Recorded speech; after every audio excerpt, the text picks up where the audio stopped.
Hello good morning friends. देखो BSc part second में आज जो अपना नेक्स्ट टॉपिक है वो है लॉ ऑफ सेग्रीगेशन, पृथक्करण का नियम।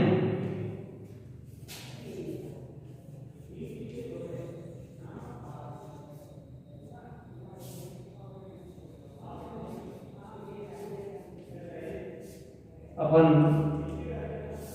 मेंडल की आनुवंशिकता के नियम पढ़ रहे हैं, इनहेरिटेंस।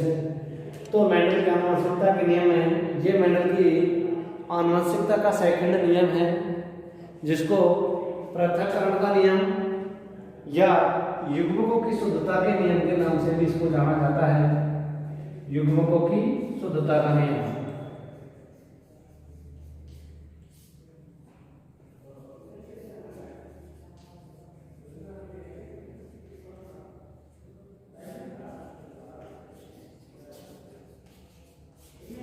पृथक्करण का नियम या युग्मकों की शुद्धता का नियम। अब देखो मेंडल ने ये तीन नियम बताए थे। प्रभाविता का नियम, ये अपन ने पिछली वीडियो में बता दिया था।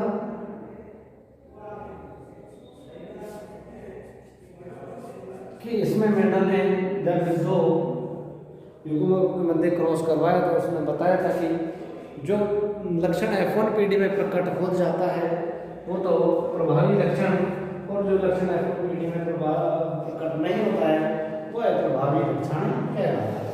तो आज जब हम पढ़े हैं वो सेकंड नियम है। दूसरा नियम था, सेकंड नियम है लॉ ऑफ सेग्रीगेशन।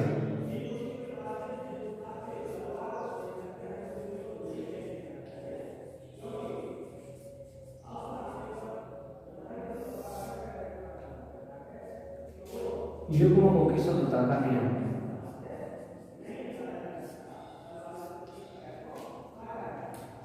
युग्मकों की शुद्धता का नियम, इसको सेग्रीगेशन का पृथक्करण का नियम, एक ही बात है। पृथक्करण का नियम, इसका आज अपन अध्ययन करेंगे कि पृथक्करण का नियम क्या होता है। कि जब मेंडल के इस नियम के अनुसार,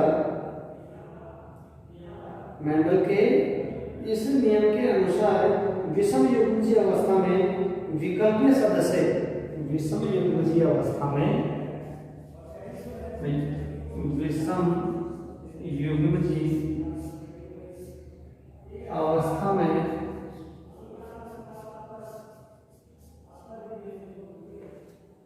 विकल्पीय सदस्य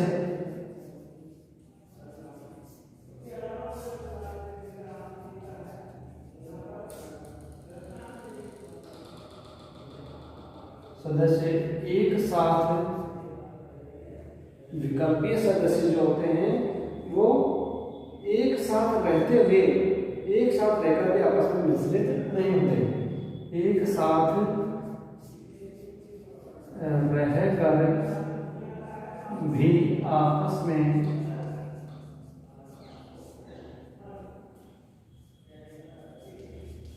मिश्रित नहीं होते हैं। भाई विषम युग्मजीय अवस्था में जो विकल्पीय सदस्य होते हैं, एलिमेंट्स जो होते हैं, विकल्पीय सदस्य एक साथ रहकर भी आपस में कॉम्बिनेंट नहीं होते, मिश्रित नहीं होते, और वे युग्मक निर्माण के दौरान पृथक पृथक हो जाते हैं।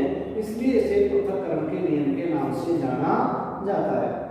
और युग्मक निर्माण के समय दोनों सदस्य एक दूसरे से, और युग्मक निर्माण के दौरान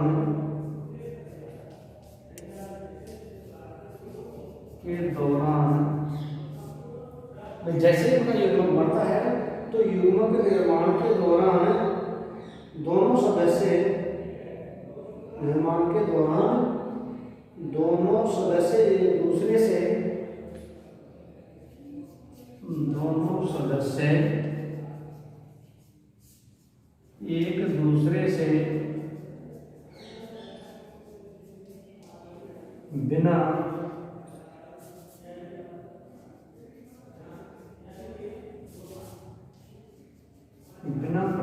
हुए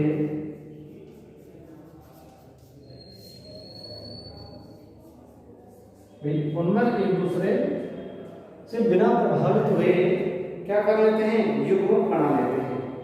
एक दूसरे से बिना प्रभावित हुए पृथक हो जाते हैं।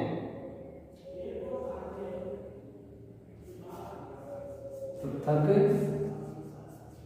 हो जाते हैं, यह है पृथक्करण का नियम कि भाई जब युग्मों का निर्माण था तो बिना एक दूसरे से प्रभावित हुए आपस में पृथक हो जाते हैं। और इस प्रकार एक युग्म में केवल एक ही विकल्पीय सदस्य उपस्थित होता है।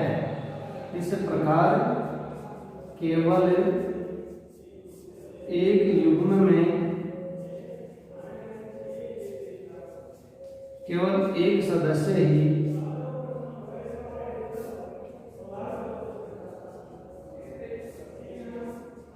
उपस्थित होता है।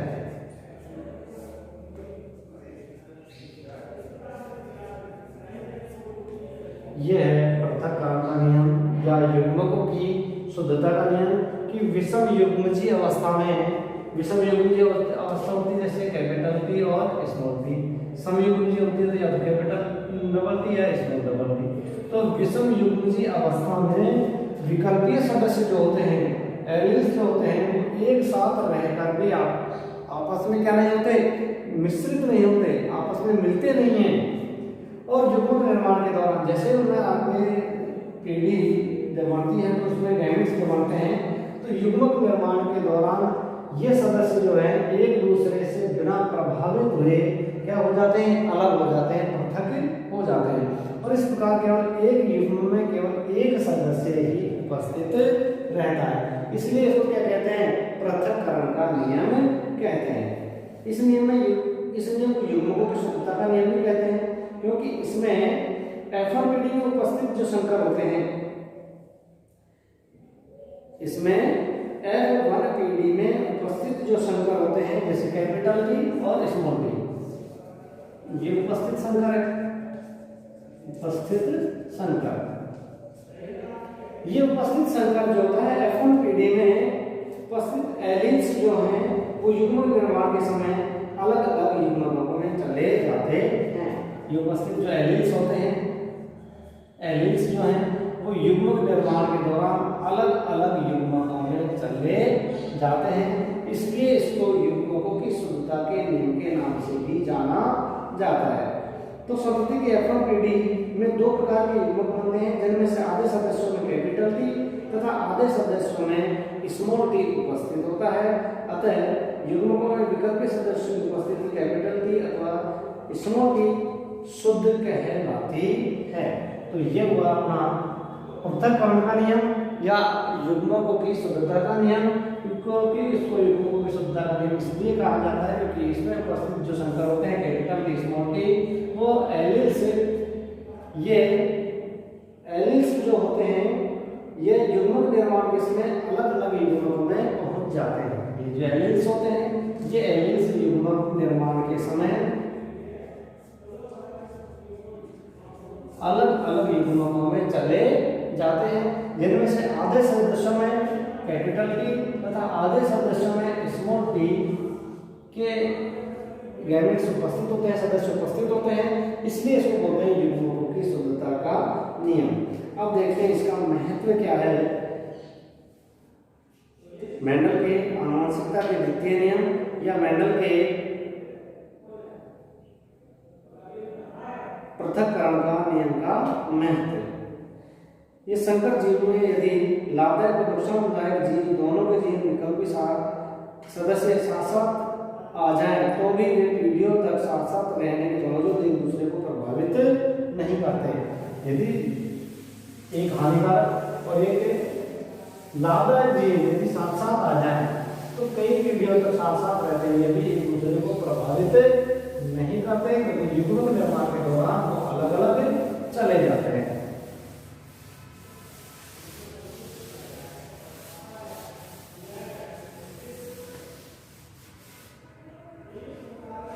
अब पृथक्करण के नियम का महत्व।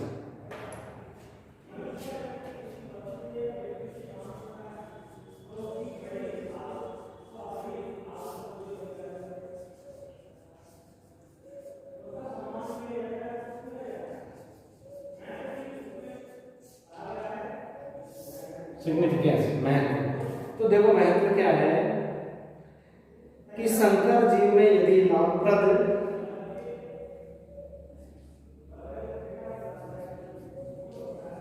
संकर जीव में यदि लाभप्रद एवं हानिकारक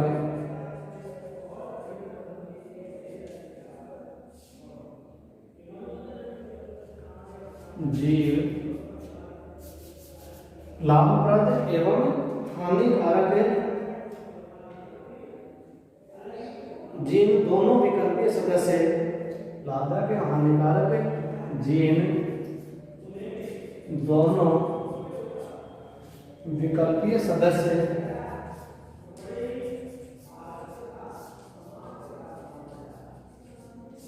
साथ साथ रहते हुए भी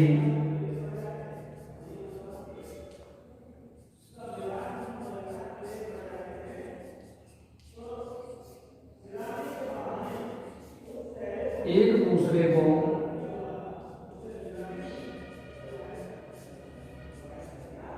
प्रभावित नहीं करते हैं। भाई यदि लाभप्रद और हानिकारक जो दोनों विकल्प के सदस्य एक साथ साथ रहते हुए भी एक दूसरे को क्या नहीं करते, वो प्रभावित नहीं करते, क्योंकि पीढ़ियों तक साथ रहने के बावजूद एक दूसरे को प्रभावित नहीं करते, साथ साथ रहते हुए भी एक दूसरे को प्रभावित नहीं करते। अतः एक लाभप्रद सदस्य संकर से निकलते समय उतना ही शुभ होता है जितना संकर में प्रवेश करते समय। अतः एक लाभप्रद सदस्य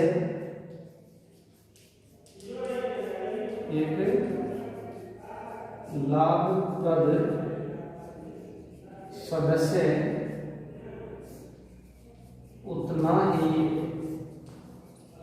शुद्ध होता है, एक लाभप्रद सदस्य उतना ही, लाभप्रद सदस्य संकर से निकलते समय, संकर से निकलते समय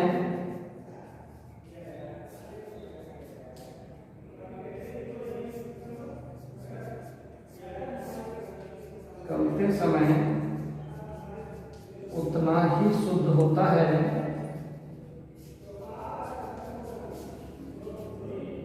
जितना संकर में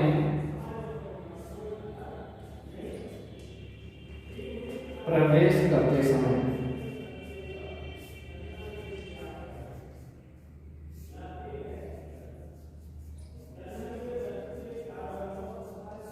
कोई भी लाभप्रद सदस्य जो होता है संकर हाइब्रिड से निकलते समय उतना ही शुद्ध होता है जितना संकर में प्रवेश करते समय वो शुद्ध होता है, जितना संकर में प्रवेश करते समय रहता है। तो एक तो उसमें क्या हो जाएगा इसका कि विकल्प सदस्य यदि कई पीढ़ियों तक भी साथ साथ रहें तो भी वो एक दूसरे को प्रभावित नहीं करते। अतः एक लाभप्रद जो सदस्य होता है संकर से निकलते समय, हाइब्रिड से निकालते समय संकर से उतना ही शुद्ध होता है जितना संकर में प्रवेश करते समय वो शुद्ध होता है। तो एक तो ये हुआ। दूसरा है कि मेंडलीय पृथक्करण के नियम द्वारा यह स्पष्ट किया गया कि यदि दो प्रजातियां या दो विकल्पीय जीन युग्मक में प्रत्येक कारक की एकमात्र प्रति उपस्थित रहती है, मेंडल ने कारक को जीन कहा और जीन को पृथक्करण के नियम द्वारा ही प्रकाश में आया। आज प्रमाणिक रूप से वंशागति की इकाई कहलाती है। तो जीन है, जीन के कारकों के बारे में मेंडल ने बताया, जो आज उनको जीन के नाम से जाना जाता है। मेंडल ने उनको कारक नाम दिया था। तो मेंडल की इस परिकल्पना के पश्चात जीन संकल्पना की पुष्टि आज हम कर सकते हैं। मेंडल की इस संकल्पना के अनुसार, पृथक्करण के नियम के अनुसार जो उसने बताया था, तो मेंडल की इस संकल्पना के आधार पर ही हम आज जो जीन की जो पुष्टि करते हैं वो इसी नियम के अनुसार करते हैं। इसमें जीन डीएनए के सक्रिय खंड होते हैं। क्या होते हैं? जीन जो होते हैं डीएनए के सक्रिय खंड होते हैं। जीन जो है डीएनए के क्या होते हैं, सक्रिय खंड होते हैं जो न्यूक्लियोसोम में व्यवस्थित रहते हैं। न्यूक्लियोसोम में व्यवस्थित रहते हैं, जो न्यूक्लियोसोम में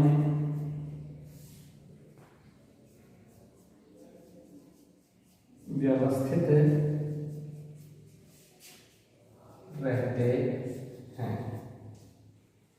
तो इस प्रकार से ये मेंडल के नियम के अनुसार ये पृथक्करण का जो नियम था, मेंडल ने पृथक्करण के नियम में उन्हें जो जेनेटिक्स लक्षणों को एक पीढ़ी से दूसरी पीढ़ी में ट्रांसफर करते हैं उनका नाम उन्होंने कारक दिया था।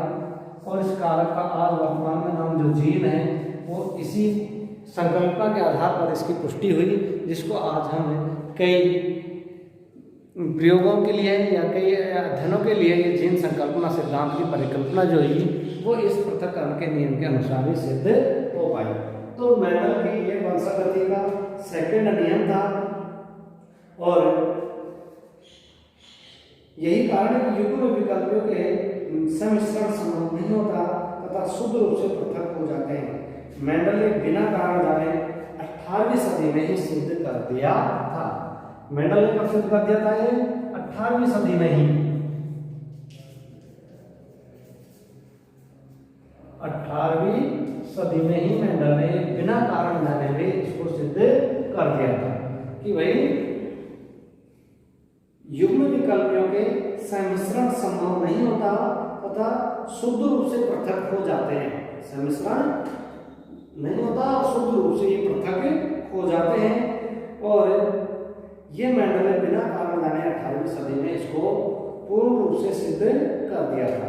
तो ये हुआ मेंडल के नियम का महत्व कि मेंडल ने के नियम की इस परिकल्पना के बाद ही जीन की संकल्पना की पुष्टि हुई।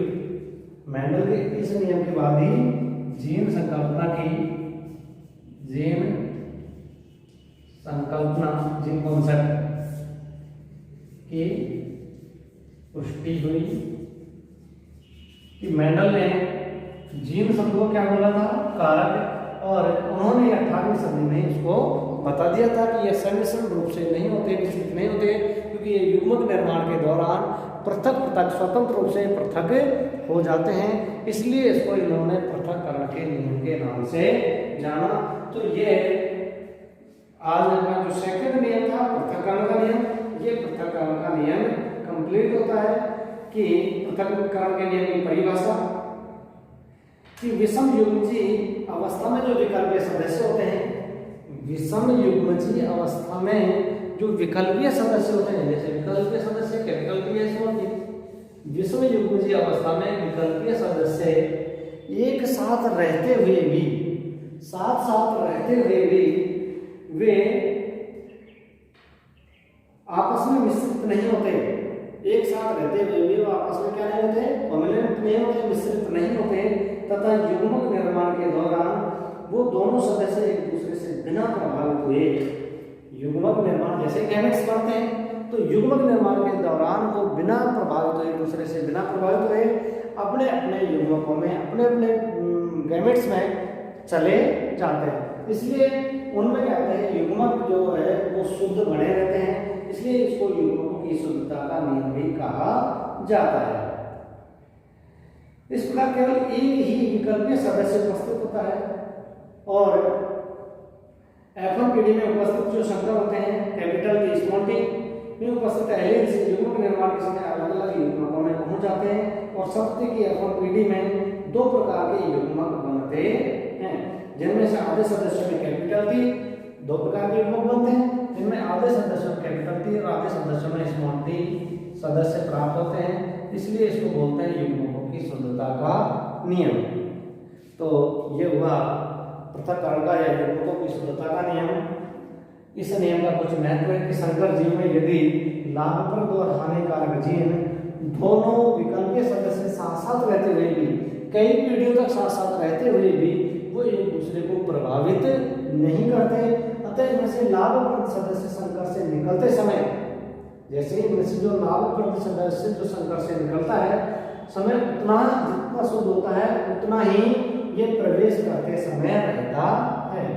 और जीन संकल्पना की पुष्टि इस पृथक्करण के नियम से होती है कि जीन, क्योंकि जीन ही पृथक होते हैं के निर्माण के द्वारा, तो जीन संकल्पना की पुष्टि इसी पृथक्करण के नियम के द्वारा होती है। और इसमें जीन जो होते हैं डीएनए के सक्रिय खंड होते हैं जो न्यूक्लियोसोम में व्यवस्थित रहते हैं। जीन जो है डीएनए के सक्रिय खंड होते हैं जो न्यूक्लियोसोम में एडजस्ट रहते हैं। और इसके बारे में उन्होंने 18वीं सदी में ही बता दिया था। तो ये हुआ आज अपना पृथक्करण का नियम और उसका महत्व। इसके बारे में आगे जो अपना थर्ड नियम चलेगा स्वतंत्र अपव्ययन का नियम। स्वतंत्र अपव्ययन का नियम जो तीसरा नियम है, उस स्वतंत्र अपव्ययन के नियम के बारे में अपन अपनी जो अगली वीडियो होगी, अगली जो क्लास होगी, उसमें अपन स्वतंत्र अपव्ययन के नियम के बारे में बताएंगे। स्वतंत्र अपव्ययन में उन्होंने स्वतंत्र अपव्ययन का जो नियम था डाइहाइब्रिड क्रॉस पर आधारित था कि उन्होंने बताया कि स्वतंत्र अपव्ययन में एक या एक से ज्यादा विपर्यासी लक्षणों की वंशावृत्ति का अध्ययन करने पर एक जोड़ी विपर्यासी लक्षण के जीन अन्य विपर्यासी लक्षणों से बिना प्रभावित हुए स्वतंत्र रूप से गमन करते हैं। अर्थात विभिन्न लक्षणों के जीनों का व्यवहार एक दूसरे से पूर्णतः स्वतंत्र होता है, इसलिए इसको बोलते हैं स्वतंत्र अपव्ययन का नियम। तो इसके बारे में अपन अगली वीडियो अपनी जो अगली क्लास होगी उसमें बताएंगे।